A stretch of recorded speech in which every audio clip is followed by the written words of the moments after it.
Hey folks, it's Marvin Cash, the host of The Articulate Fly. On this episode, I'm joined by Alice Owsley, the outfitter behind Riverside Anglers in West Yellowstone. Alice shares her fly fishing journey, and we take a deep dive into all things Montana and Yellowstone fly fishing. I think you're really going to enjoy this one. But before we get to the interview, just a couple of housekeeping items. If you like the podcast, please tell a friend, and please subscribe and leave us a rating and review in the podcatcher of your choice. It really helps us out. And a shout out to this episode's sponsor. This episode's brought to you by our friends at Artisan Angler. If you're looking for a better way to organize your flies, tippet, and tools, you should check out the fly trap at artisananglerllc.com. I've dropped the link in the show notes. They sell direct through Amazon, so you get prime shipping and free returns. It doesn't get any easier than that. Make your time on the water more productive and check out the fly trap today. Now, on to our interview. Well, Alice, welcome to the Articulate Fly. Thank you for having me. And I'm really looking forward to our conversation tonight, and we have a tradition on the Articulate Fly. We like to ask all of our guests to share their earliest fishing memory.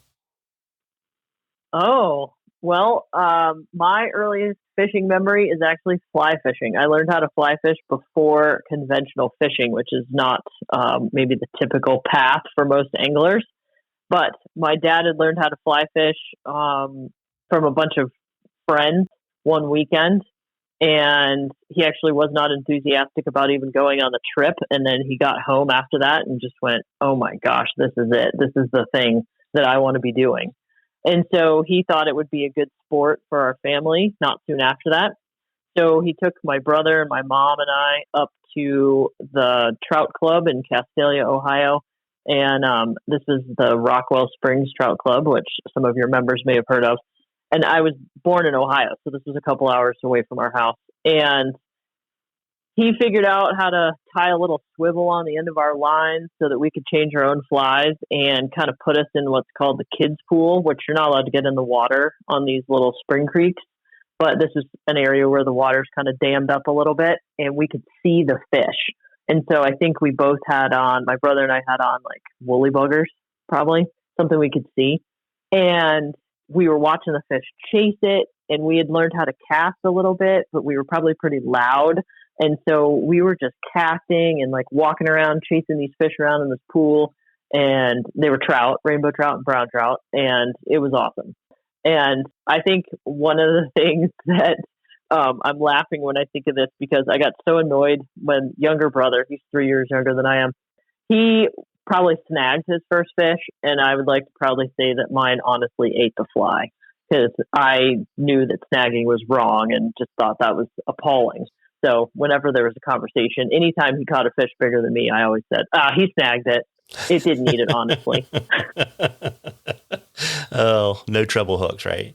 No. And the funny part is when I did later learn how to spin fish, we're standing on the dock on a small lake in Ohio, and my dad and my brother are standing there trying to teach me how to cast a spinning rod, and I just kept back casting it. And so then I just wrapped the lure around the rod tip, and it was a lake that had bass in it with lily pads and everything else. So there was something to catch there, but I could hardly get the lure into the water because I just kept picking it up, and I'd back cast and then stop, and they'd shake their head and go, oh, start over again. So yeah, that's funny. How old were you on that first fly fishing trip? I was 8. Wow. And to say that you're eating up with it now is a little bit of an understatement. Tell us a little bit about your journey from 8 years old to not necessarily to today, but, being a teenager and kind of growing up. Sure. I fished with my dad and my brother. That was generally a destination for us most every summer vacation, for the most part. And that was Pennsylvania, Ohio, New York, different fishing destinations kind of within driving distance in West Virginia, and then later Virginia. My first trip out west was in 1988 when the big fires were happening in Yellowstone National Park. And that was kind of my exposure to big rivers, big mountains, a big place. We floated the Snake, we fished, we camped, we rode horses, we fished in the park. We did all these things. And I just went, whoa, this is crazy. So I fished through middle school and high school with my family. My own fly fishing, going out on my own fishing, occurred towards the end of high school. And I certainly was distracted by all the pretty normal things that one is distracted by in middle school and high school and college. But fly fishing was certainly something my family did, and I could come back to that. And when I got into college, I went to school in Western North Carolina at Warren Wilson College, and there's a river that runs literally right through campus, the Swananoa River. And so I was kayaking, I was biking, I was climbing, I was going to school, I was working, I was fishing a little bit. And I'm glad that I had that opportunity to try all those different things, because then I sold the kayak, I kept the mountain bike. I didn't do as much climbing, but I added in skiing. Like, I started getting into different active sports, but fishing was something that I just kept doing. And maybe it was fishing a little creek close to school or close to home, or it was, going to Belize with my dad chasing tarpon because we wanted to have that experience. So I kept up with fishing, and then it was the main driver for my eventually moving out west and moving to the Yellowstone area. Yeah, very neat. And so, obviously your family was a very important part of your fishing. But who are some people outside your family that kind of mentored you on the early part of your fly fishing journey?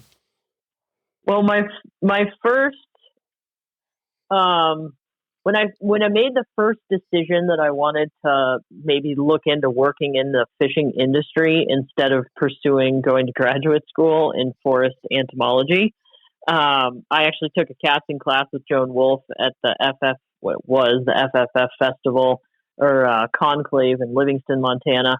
Took some fly tying classes, met a bunch of other women who were in the industry, and it kind of like this light bulb went off, and I went, oh, there's a fly fishing industry. Like, people actually work in this and make money, which I hesitate on that and say, yes, you can make money in the fishing industry. May not be the same, lifestyle as some other places, but so far it's been good for me. So the people that I met on that trip in Livingston, going into fly shops, fishing around kind of southern Montana a bit, influenced my decision to work at a fly shop when I got back to Asheville. And so that led me to meeting not only the people in the shop at Hunter Banks who were educating me on the fishing industry and working retail and fly fishing and travel and all these things, but they then introduced me to Lori Ann Murphy and Patty Riley, who were teaching the women's fly fishing schools for them in Western North Carolina. So Frank Smith, the owner, had met Patty Riley down in Argentina, and then had Patty and Lori Ann come to Asheville to teach the women's fishing schools. And they said, hey, we need more women fishing guides out west. Why don't you come out? So I made the connection then to get a job and work at Henry Spork Anglers in Island Park, Idaho. But before I did that, I went to the Western Rivers Guide School, which was run out of the Orvis store in Jackson Hole. And through that school, I met a number of fishing guides who I kind of kept in touch with on and off for several years after that, especially when I lived in Driggs in the wintertime, when I wasn't fishing guiding or working retail elsewhere. And then when I left Henry Spork Anglers, the next summer I went and guided in Alaska and worked for Nancy Morris up there for a season.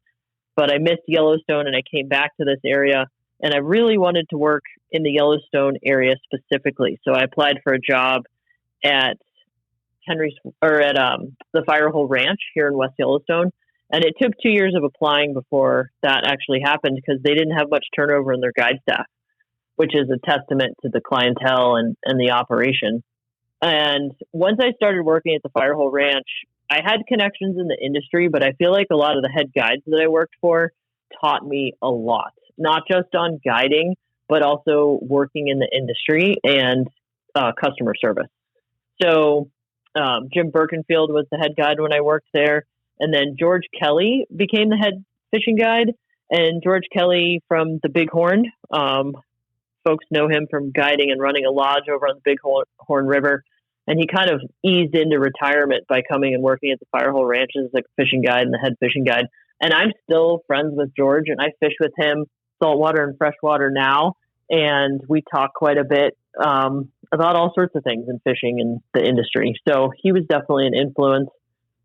And oh my gosh, I feel like there's a long list of folks that I have known through international women fly fishers, different gals that I've met, and other fishing guides that I've been able to talk and bounce ideas off. And so I feel like those are mentor relationships too.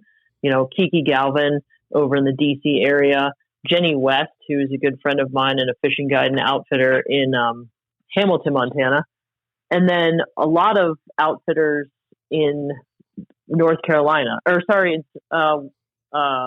Montana have been very helpful to me in mentoring, like I said, not just in the guiding part, but some of it then comes to running a business and like all the other aspects of what I do. Yeah, very neat. And I know you mentioned the Orvis Guide School, but I also know that you went to the Wolf School of Fly Fishing. And, you know, it's maybe a little less unusual now, but, you know, back when you were kind of breaking into it, it was unusual for folks that wanted to be guides to go to guide school and to go to, like, you know, casting school. You know, can you tell us a little bit more about those experiences and why you wanted to, you know, be more formal about your education that early in your career? Yes. I attended the Wolf School of Fly Fishing the year after I went to guide school. So I went to guide school like 2 weeks after I graduated from college. And some people said to me at the time, it's the school of hard knocks. Just show up and you'll just work in the shop and you'll figure it out and you'll get the experience and, you know, row a boat and the guides will teach you and you'll just get out there and do it. And I thought, gosh, I already have enough things working against me a bit because I was a young woman that I felt like going to guide school would give me a certificate that if I passed, yay or nay, I can actually do this. And I also felt like it's just in my nature, but the education of getting proper training on handling a boat, reading water. And I was on the canoe and kayak team when I was in college, so I was spending a lot of time on the water already and did a little whitewater raft guiding, but this is a different deal. And I also took it very seriously because once I had set my mind to this, I was dedicated to wanting to be a fishing guide. And so I thought, well, formal training is the way to go. I'm going to go to guide school. And I thought it was great. I learned how to row. I made all sorts of mistakes in a very safe environment. I did all sorts of embarrassing things now that I know not to do them. You know, you do certain things a few times and hopefully you learn. So I'm glad I had that kind of cushioning to learn those mistakes. And then I had a drift boat. When I got back from Alaska, I had bought a drift boat and spent a year floating friends down the river and friends of friends or people who just wanted to go drink wine and look at the Tetons. Like, it didn't matter. I would float you down the river and I was getting more and more experience. I did all sorts of things during that year that I won't share on the podcast. One I'll share on the podcast that I did, which was just an honest mistake, was I had backed into a steep boat ramp on the lower Henry's Fork and I had put my oars on the boat, got it all ready, and then I had backed partway down the ramp and then for some reason jumped out of my truck. I went around and looked at something and I turned around and I was walking up past the boat and the oars were like perfectly horizontal and I was blinded by the sunlight or something and I walked right into it and took it right across the bridge, my oar right across the bridge of my nose and knocked me over, you know, probably got a bloody nose, but I didn't do it with clients. I did it with friends. So we laughed about that and continued on fishing, and I had a nice mark across my face for several days after that.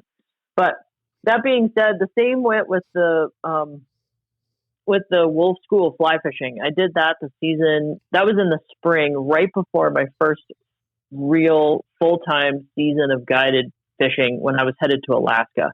I was going up to work on the Naknek River in King Salmon, Alaska. And I always knew I'd taken that casting class from Joan. I had some of her books. I knew what she was teaching. I knew about her and knew about Lee. And my dad was a certified casting instructor at that point. He had gotten certified at one of the fly fishing shows, I believe, that he had gone to prior to that. And so he wanted to go to her school, and it was something we went and did together. And of course I did because I was a fishing guide and wanted to be a fishing guide. So this, I just felt like was additional education for me. And I remember, watching Joan teach, because this was the casting instructor school. So she was teaching us, not only running us through her casting education, but also how to teach.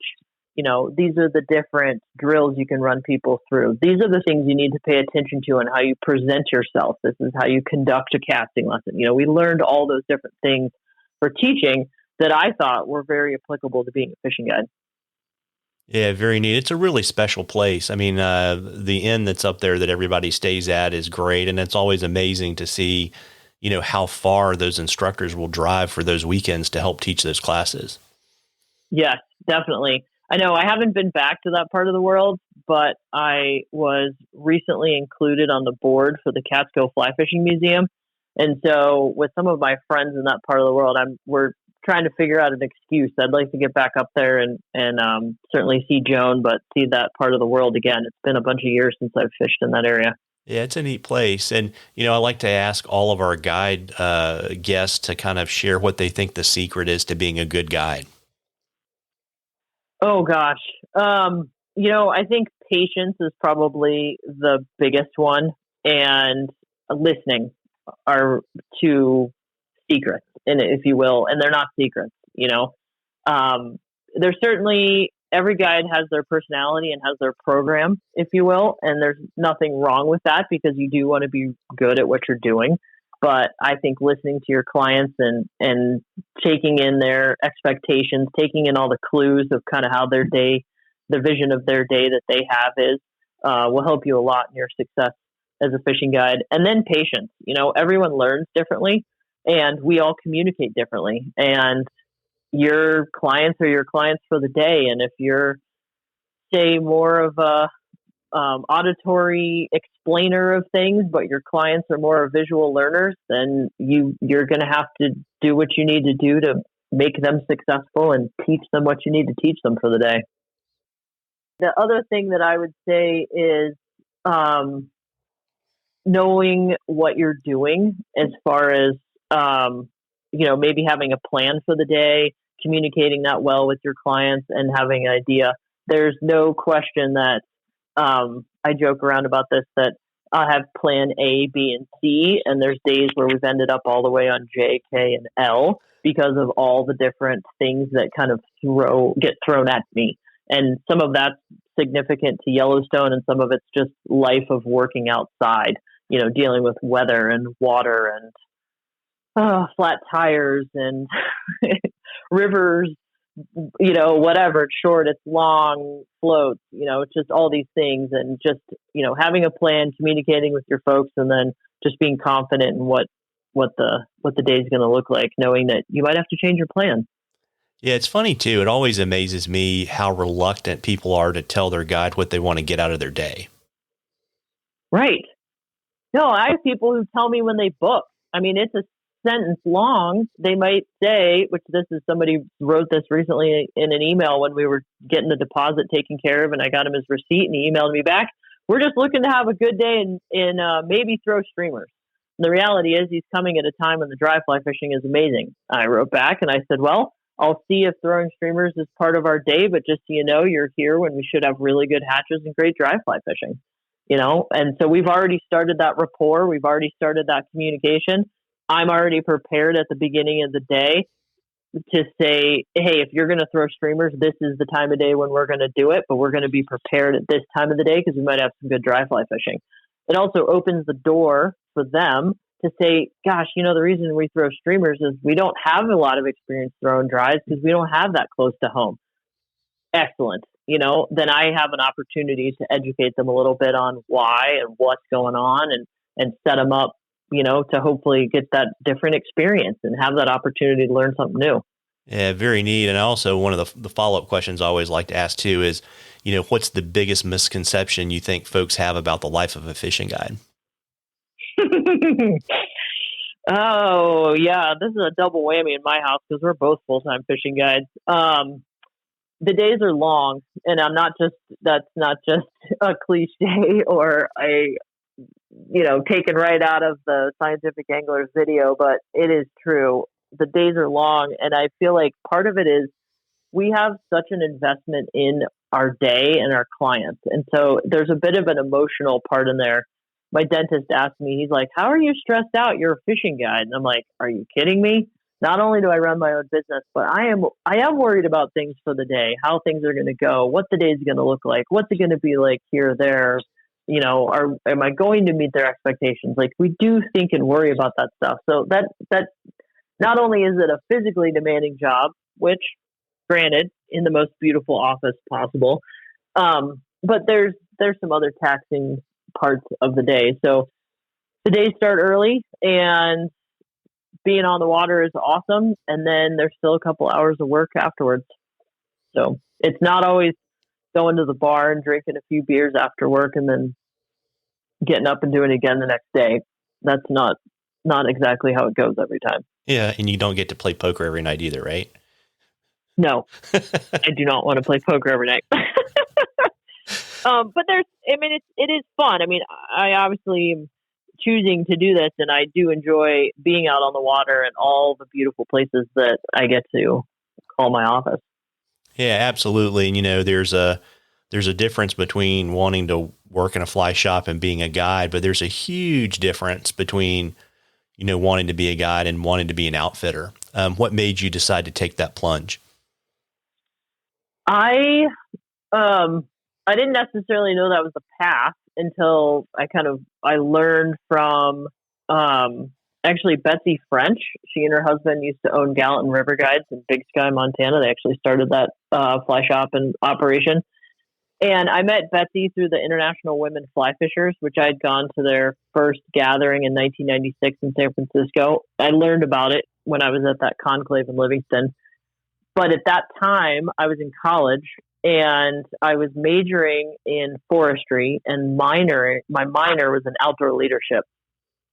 And that is kind of outdoor recreation, all the applications for outdoor education, but then also the programs that one would run in the outdoors, and looking at maybe what's your purpose, who's your clients you're going to serve, you know, all these different types of things. And so I focused on a women's fly fishing event when I was working on building a program in that college program. And so they wanted us to build kind of this was a graduate style project. And so we were writing a business plan for a program. And so again, this was an opportunity to go through the motions and learn about all of this in a safe environment. And so we had to write up everything, like how many vehicles are you going to need, where are you going to get your supplies, how are you going to do your hiring, you know, what are your insurance costs going to be, how are you going to deal with transportation, and who are you going to serve with your clientele, where are you going to go, what are the logistics from, you know, advertising this to taking people's money to being out in the field. And so I, with some advice from Betsy and some other women, wrote a women's fly fishing program for the Big Sky area. And it was not necessarily something that is practical, because there's no way we could haul that much gear on a backpacking trip that would include yoga classes, first aid, cooking in the field, and fly fishing. Like, way too much gear for everybody to handle. But I could see my opportunities to learn all of this and exactly what I could use that for potentially in the future. So that program, I did not write it thinking, oh yeah, I'm going to go be a fishing guide in Montana and I'm going to figure out how to do this. It was just running this hypothetical program. But I did know at that time, I did think about, I want to run my own business, you know, and so I was learning a bunch of parts of that. I will also say that my dad and his side of the family is very entrepreneurial. And so there was a little bit of that that's probably in my genetics. So once I got out west and learned from how the system works in all the different states in Idaho, Montana, and Wyoming, when I saw that there was an opportunity in Montana for me to get an outfitter's license and eventually run my own guide business, I knew that was a possibility and kind of started working towards that direction, I think, once I started guiding here in West Yellowstone. And so Craig Matthews was the outfitter at the Firehole Ranch at the time. and we had to do all our outfitter paperwork. I was paying attention, of course, because these were my bosses, the manager at the ranch, the head fishing guide, and our outfitter. I was paying attention to what we needed to do and what was going on. And as soon as I had enough days to get my outfitter's license, I did. And that was in 2004. And I just held on to it because at that point I thought, well, somewhere down the road, I'm going to run my own business and we'll just see what happens. But I continued to work at the Firehole Ranch and I guided there for 11 seasons. The last 4 that I was there, I became the Montana outfitter for the ranch. And so all the Montana trips were on my outfitter's license. And I was starting to do a few trips on my own outside of the ranch season. And because they have a short season from about the second week of June until the third week of September. So there's quite a bit of opportunity before and after that season to guide a few trips. So I was already starting to think about what that was going to look like as far as how I was going to use my outfitter license for more trips down the road. And after 11 seasons of working at the ranch, I decided it was time for me to go out on my own. And I'd had experience teaching women's fishing schools, running some for the ranch, guiding every day for the ranch and for some other outfitters at that point. And I was ready to take the plunge and see what it was like to run my own business. Very neat. And just for folks that don't understand, I guess you were mentioning, like Montana, Idaho, and some of the other northern Rocky states, they have a much more rigorous regulation system than we have in North Carolina. You want to kind of let folks know kind of how that outfitter guide interaction is in a state like Montana? Yes, for sure. There are some states, and I don't know if this is still true in North Carolina, but there are some states, because there's not a lot of fishing guides in some areas of the country, that you can print your guide license off of the same printer that you print your fishing license off of.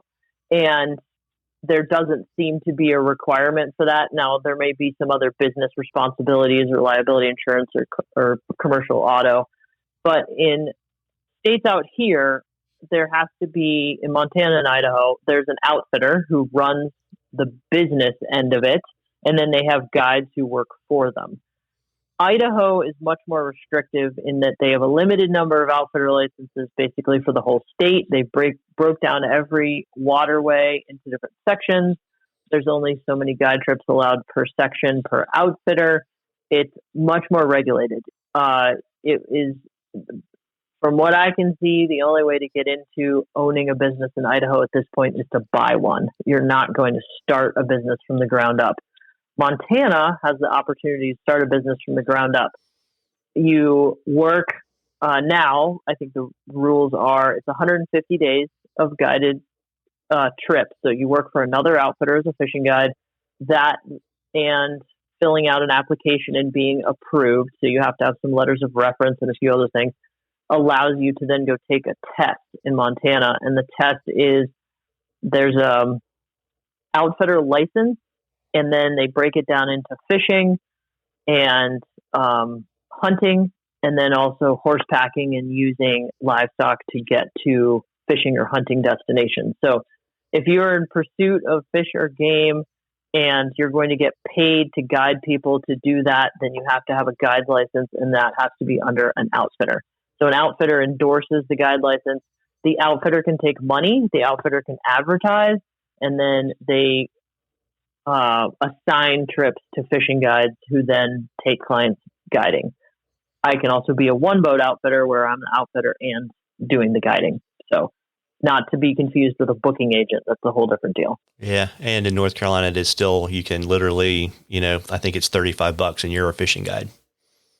Yep. So, and I know I have friends who guide in North Carolina who are complete professional fishing guides. So I know that there are people who are going the route of learning their water and working through a fly shop or an outfitter and making that happen. But yes, I also know that, at one point, everybody in the fly shop could print out a guide license and call themselves a fishing guide. Yeah. I think Kevin Howell is actually in the process of starting a guide association. So, oh, good. Yeah, for sure. And, it was really interesting too. Wanted you to share the story about how you came up with the name of your outfitting business. Oh, yes. So my business is called Riverside Anglers, and Riverside was the first name for West Yellowstone. So West Yellowstone is the west entrance to Yellowstone National Park. When Yellowstone was brought into existence as our nation's first national park in 1872, there was no one to look after the park. So it was put under the War Department. They built Fort Yellowstone up at Mammoth, which is the park headquarters still there today, but that was the kind of military installation that looked after the park. And so they had Army patrols throughout the park. And the Army station closest to this side of the park was called Riverside Station. It was down on the Madison on this west side of the park. They later figured out they could, instead of getting supplies and things from the north, which was the closest railroad, they could go out the west side and get down through Idaho, and they could get the mail and the groceries and things would kind of come in this west side. Later, the railroad came to West Yellowstone in 1908, and that's when they decided to make it an official entrance and change the name. So it was Riverside Station, and then it became Riverside, Montana. And I thought Riverside Anglers was a perfect name for a guided fishing business because it does anchor it a bit to this area, but it also just talks about, that's somewhere that we all dream of and want to be. We're working towards that opportunity to be Riverside and hopefully watching some fish rise and getting a chance to make a cast. Yeah, very neat. And as you mentioned, you're located in West Yellowstone and, wanted you to share with my folks, the waters that you guide and also just kind of the general arc of your guide season. Sure. I probably do at least half of my trips in Yellowstone National Park, and the other half are on the Madison outside of the park on this west side. So from the mouth of Earthquake Lake going all the way down towards Ennis, Montana. So all of Yellowstone National Park, leaving, going in the west gate, I can head in any direction, and those are all wade fishing trips in Yellowstone. And the Yellowstone National Park fishing season opens on Memorial Day weekend. The Madison, which is outside the park, I guide wade fishing trips and float trips out of a drift boat on the Madison. And runoff on the Madison is usually over by middle to late June. And then our season extends partway into October. It's really the fall weather that kind of ends the fishing, in my opinion, at that end of the season.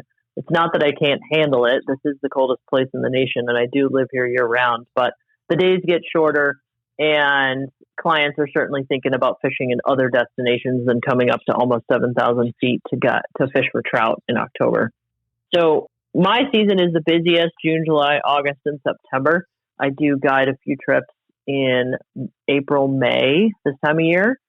And then into the fall, like I said, a few trips in October. Yeah, got it. And just kind of, this is a huge question. The park is massive, but, just to give folks kind of a general feel on kind of the insect, hatches, terrestrials, streamer fishing, the migration of the browns in the fall, all that kind of good stuff. Sure. We start the season fishing lower elevation streams, especially those that are influenced by the thermal activity coming out of the geyser basins.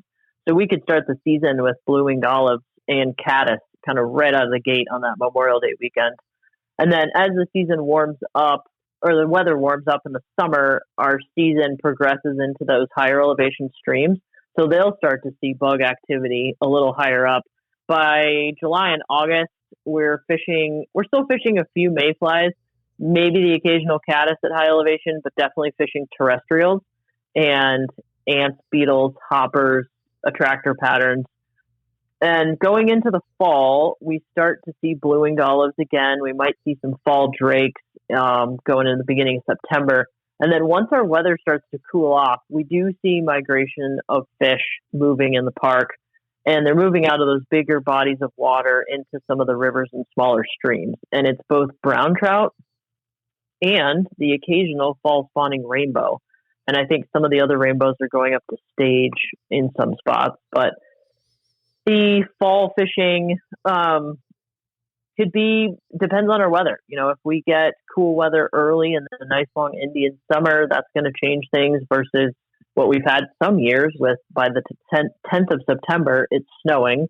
And then we've got cool, wet weather kind of all through September and October. So we do see those fish migrating out of Hebgen Lake. And other parts of the park where fish are moving out of bigger bodies of water, going up to spawn. So I will just, my opportunity for a PSA, I'm not targeting spawning fish on their reds or in those spots, but we have several miles of water where those fish are traveling through. So they're not on their spawning beds. They're not there yet. They don't spawn until later in the season. But as they're moving through those spots, we do have the opportunity to get a fly in front of them as they're moving up.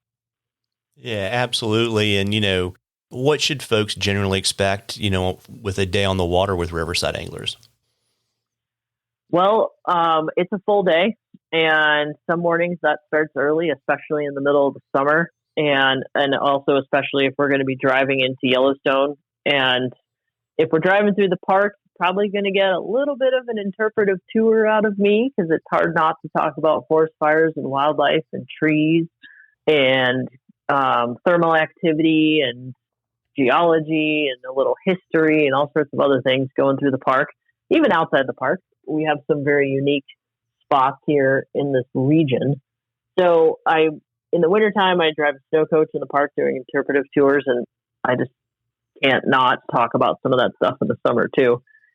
And there's always going to be instruction at the beginning of the day. Even if I've fished with you before, there's probably something new that I'm going to say, or that I've been on the water for the last several days and I can say, hey, there's a chance we're going to see this today. Or, gosh, the water level is here. So, as we're floating the banks, I want to see your fly this far away from the structure of the bank, or this bubble line is going to be here. So, for the folks that are maybe new to floating and fishing out of a boat, or maybe they're new to fly fishing, we could start out with just a casting lesson on the bank, or it might be reviewing line management. So there's always some introduction there. Once I'm on the water, I'm usually talking about where the fish live, how to read water, and a lot of that is just so that we're on the same page. We're using the same language. You know what I mean. I've just, hopefully demonstrated it to you or pointed it out. So there's a heavy education kind of towards the beginning there. But I also recognize that you're on the river to have fun. That's why you're on vacation. That's why you came fishing. And so I try not to make that too thick with education, and have a good day. There's lots of water available and cold drinks in the cooler. You're going to have a very tasty lunch that I purchased from a local caterer. And then hopefully we're going to have some success on the water, and then not leave. Well, the goal is to, leave the river as nice as we found it, or even better. So at the end of the day, it's all catch and release. We're putting the fish back, and we're treating the whole environment that we're in with a bit of respect. Yeah, very neat. And, you talked about education at the beginning of the day, but it's also really clear that it is kind of interwoven in everything you do at Riverside Anglers. Why is education so important to you? Well, I would like to think that most anglers are always looking for an opportunity to improve themselves as a fisherman on the river. And I also feel like people appreciate the environment that they're in and take better care of it if they have a little understanding of kind of what's going on and what's around them. Got it. And, you've been in West Yellowstone for a while. And I mean, I haven't fished out there as long as you've been out there, but it's changed a lot. And I was kind of curious to get your thoughts on kind of the changes that you've seen, what concerns you and kind of what gives you hope about West. West Yellowstone is kind of a crazy little town. Our year-round population is about 1,700 people. And right now there are 4 full-time fly shops in town, which is just a crazy amount of fly shops per population. And then also it's just a tourist town. I mean, we have way more t-shirt shops than we do fly shops. That's for sure. So West Yellowstone, we're lucky. We kind of have all of our basic needs met in this little town right on the edge of Yellowstone National Park, as far as living here year round and having what we need. And summer can be crazy, but we also know that that's what drives our economy, is the visitors that have to come through West Yellowstone, whether they're fishing or hiking or camping and coming into the park. There's certainly over the last few years, especially, have been a lot more people in the area and visiting this part of the world. And I think it's drawing attention to the fact that, we have to take as best a care of some of these spots as we can. And if we want to preserve them, if we want to be able to enjoy them and we want to see them continue on, there really needs to be some responsibility taken for just behavior and, taking care of things as you would like to see them preserved. And I can't make any predictions on what Yellowstone is going to do for managing visitors in the summertime. There certainly is some indication from how other parks are managing their visitors that might happen. But I think Yellowstone is a very special place, and it has everybody's image for themselves of how Yellowstone exists is different. And it's a very sticky subject on how that's going to go. The town just continues to move on and go and function. And that's, like I said, it's a good thing, being able to live in a small town and have all of our basic needs covered is a good thing. As far as anglers go and folks visiting the area, certainly there are more and more fishermen in Yellowstone and outside. And that's definitely a perception from a social standpoint of how many people are on the river. And there is conversation about a management plan for the Madison outside of the park, and that is being worked on currently. I don't have any inside leads on kind of where they're going, but I know they're looking at trying to get some more hard numbers of the public visiting the Madison and using it. And then they are looking at capping the number of guide trips that ultimately we can do on the Madison. And it's nothing new in Montana in a sense. I mean, there's 6 other rivers in the state that have a recreation management plan one way or another. And they've already said, Fish, Wildlife, and Parks of Montana has said that more rivers are going to be included in those programs. So it's happening, but ultimately protection of the resource should be everyone's goal so that we can all still enjoy it and have a memorable experience in a positive way. Yeah, it's interesting. I mean, it's, I've been incredibly lucky to probably almost every year for probably almost the last 15 years to go out and spend 1 or 2 weeks out in Montana. And it's definitely getting loved to death. That's for sure. Right. And I don't want to see the death part,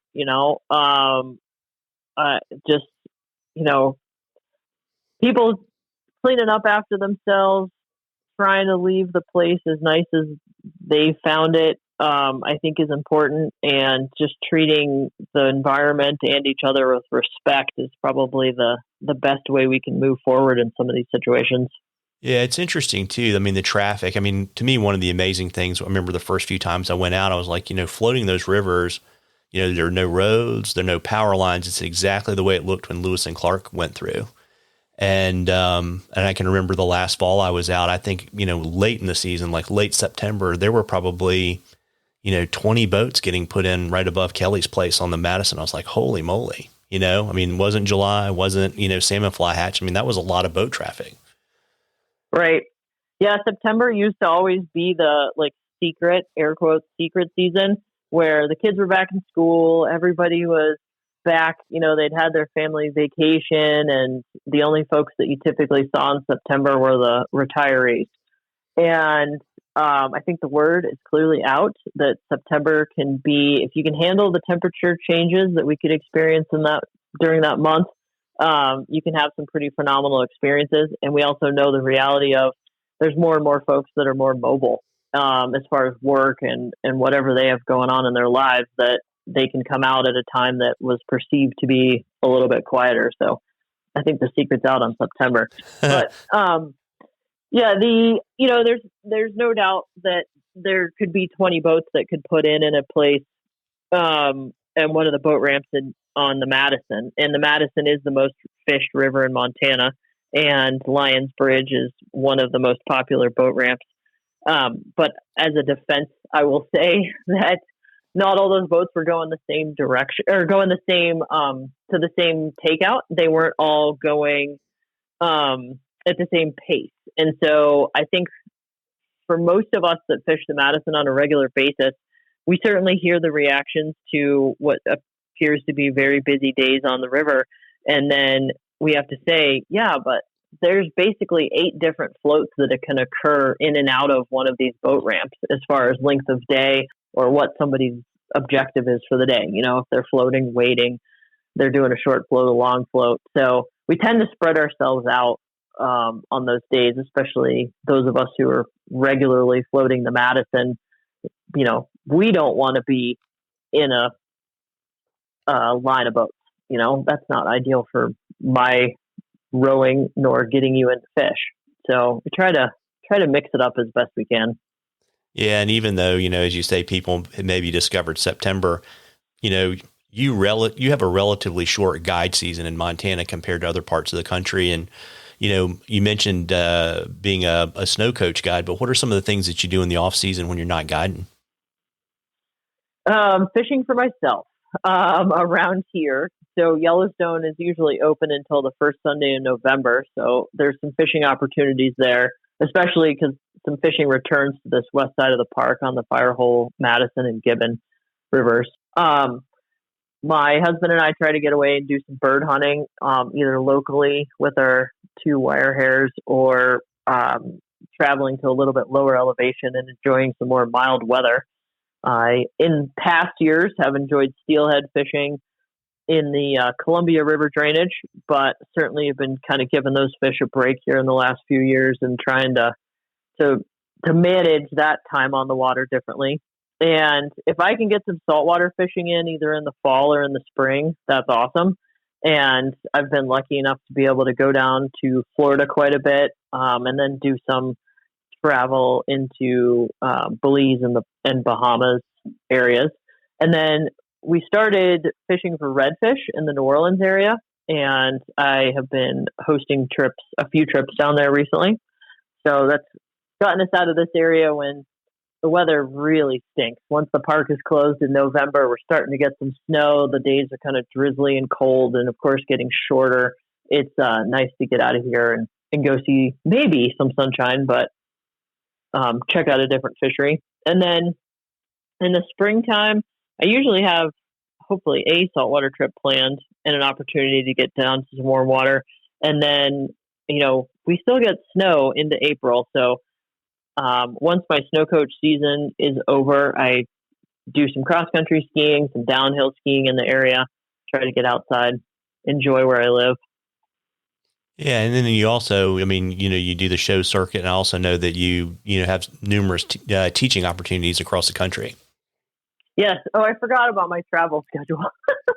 So I have attended several fly fishing shows, East Coast and in the West, during the winter season or even my off season to give presentations, and also quite a bit of teaching casting lessons at the fishing shows or to specific clubs, and some instruction I in the past have run my own fly fishing schools, and then I recently started working with the Anglers Academy, which John Hudgens is running, and that is a little out of the normal season as far as to get started in the spring here in early May with his first program.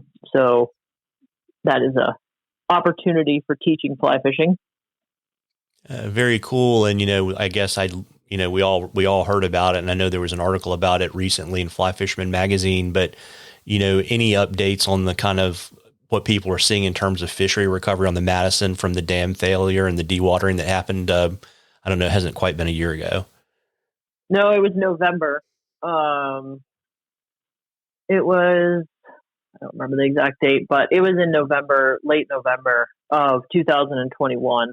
And yeah, there was a failure at Hebgen Dam, which stopped the water going down the Madison other than a small trickle. So it was only a few hundred CFS of water coming below Hebgen. And quite a bit of fish recovery was done. Thank you to all of the people who love trout in Southwest Montana who, left their offices and whatever they were doing to come down and get fish out of those shallow side channels where they were trapped and get them into that deep water. I think that definitely helps. As far as long-term effect, I don't know, and I'm not sure that anybody knows quite yet. I think there will be some certainly anecdotal observations, I'm for sure, this next summer, and hopefully Fish, Wildlife, and Parks will weigh in with maybe some research or some sampling that they've done to let us know. I think it's too early to tell right now. And, the challenge was that was obviously during brown trout spawn. And this spring, we have about an average 80% snowpack. And so we've certainly had higher recently with over 100%. So I think we've got a couple factors that are going to challenge us in the next couple of years with our fish populations. I will say to that when the dam failed on Hebgen in 2008, and then the next 9 years that it took before they got it fixed, we dealt with warm water from off the top of the dam. We dealt with all sorts of water changes throughout the year, of flows being very irregular. And our Madison trout have been pretty hardy. They've dealt with some challenges over the years, so it might be in their DNA to be fighters. So hopefully this is just a blip in the system, and the cycle continues. I'm an optimist, so my fingers are crossed that we're not going to see a major effect on that. Yeah, let's certainly hope so. And you mentioned that you didn't have any kind of insights into how the whole process was going to shake out, but what is kind of the timeline for putting the management plan on the Madison River? When do they want to be done? And so folks will have a little bit better idea about, because I guess it breaks down into like wade fishing, not wade fishing, local people, not local people. Yeah, I'm not sure that a plan is going to include kind of those last 2 points that you mentioned, because right now there are sections of the upper part of the Madison and down low by Ennis that are closed to fishing out of a boat. So it's wade fishing only. And then the bulk of the river in the middle is still float sections where you can fish out of the boat. And those float sections go through long stretches of private land. And so part of that is that's how you get to the water. Whereas some of those wade stretches, there's a lot more accessibility to the public for wade fishing up and downstream in those fishing access sites. Taking into account, of course, our stream access law in Montana, which is awesome and a great example of, in my opinion, how the system should work. So I don't know that some of those regulations will change with these recreation management tools. What they're looking at is probably reducing, so they're looking at limiting the number of guided trips that an outfitter can have on the Madison. And the next Fish, Wildlife, and Parks Commission meeting is in June. And their goal is to get that information out to us as the outfitters and the public so that this could be implemented in January of 2023. So we are looking at some changes going into next year. I also think there's going to be some assessment of how the system is working and looking at what's going on, some feedback, some coming back to the table and working on some things. They're also taking into consideration the public's use on the river and those numbers. And I don't think, from what I've observed going to meetings, reading the emails, and trying to keep up on the subject, I don't think that there's going to be any changes in the public's access to the Madison currently, but instead ways that they can start to learn some scientific results of observations, not observations, but just getting some hard facts on the public's use of the Madison and being able to incorporate that into this management plan. The Madison's a unique river. It's not actually very big, and it's certainly not very wide. And so, in my opinion, there's not a one-size-fits-all management plan that works for all these different rivers. And so taking in how it's done on other rivers in Montana doesn't necessarily apply to the Madison. You can't just put the same template on it. And it's just because of the fact of the river, of where it is, of the access points, of the land around the access points, who manages it. I would almost suggest to say that it's just the culture The culture, if you will, of the Bitterroot is different than the Madison, is different than the Missouri, is different than the Yellowstone, which is a challenge for the people who are tasked with managing our resources and managing the public's use of our resources. But it's unique. That's why we all like to come here. There you go. And, Alice, before I let you go tonight, is there anything that I've left out that you want to share with our listeners? Oh, my gosh. I feel like I've rambled on about all sorts of things. But I guess one of the things that I would say is that one of the beauties of this area is that in almost every direction you drive on any one of these roads, you're headed to a trout destination. There's bodies of water that have fish in them. So if you're used to visiting this part of the world and maybe you've been fishing the same area for 4 or 5 years or coming at the same time, I would challenge you to go do some exploring. Maybe get a mile away from your car and do some hiking, or check out different rivers or creeks or lakes, or, challenge yourself to do something different. Not because I don't want you to go, experience what you've been enjoying, but there's just so much opportunity in this part of the world to go do different things. And I think that's a beauty for sure of this part of Montana, Idaho, Wyoming. Yeah, it's definitely one of my favorite places on the planet. And, Alice, before I let you hop, you want to let folks know kind of the best way for folks to follow your fishing adventures and to book a day with you on the water? Absolutely. Thank you, Marvin. My website is riversideanglers.com. I have a Facebook page and Instagram. I tend to post some more, snapshots of where I'm fishing and what's going on in my life on Instagram. But you can certainly visit my website, send me a message through that contact us, or give me a call. My phone number is also on there. And we'll try to get you a day in the books. And I'll just say that 2022 is looking pretty busy. So if you're thinking about 2023, it's not too early to be talking about those dates. Yeah, absolutely. I was going to say you probably have very few days left this year. That is correct. Yeah. Well, that's a great problem to have, right? It is. I'm not complaining.